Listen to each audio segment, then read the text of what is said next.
From Slumdog to Mountaineer, meet Rupee. This little guy was just moments from death, living in an Indian dump when he met the woman who would change his life forever, taking him from the brink of death all the way up the tallest mountain in the world. And you're thinking, has a dog ever done that? Well, the answer is no. Rupee is the first dog ever to reach the base camp at Mount Everest. Look at him.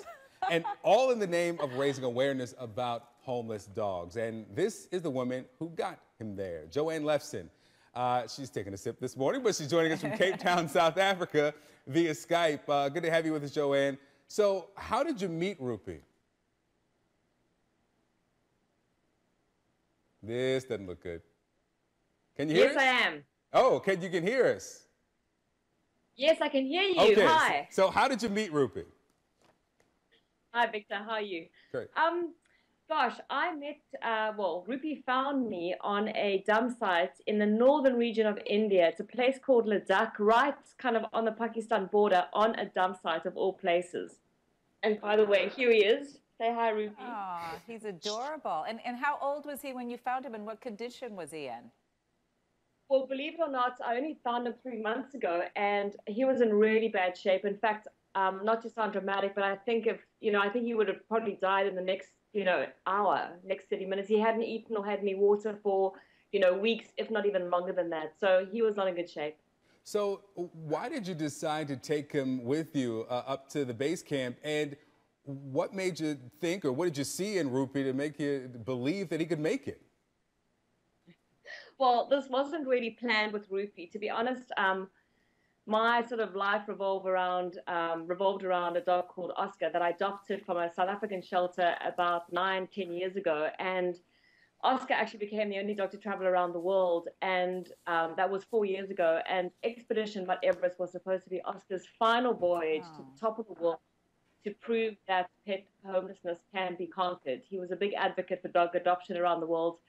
And so when he passed away in January, it was just a tragic accident, and the whole trip was put on hold. And then I was in northern India in August, basically on this dump site, recounting a moment with a donkey sanctuary, believe it or not. And in this moment, this little ball of fluff and bones basically came running towards me. And you must realize that dogs in India are afraid of people.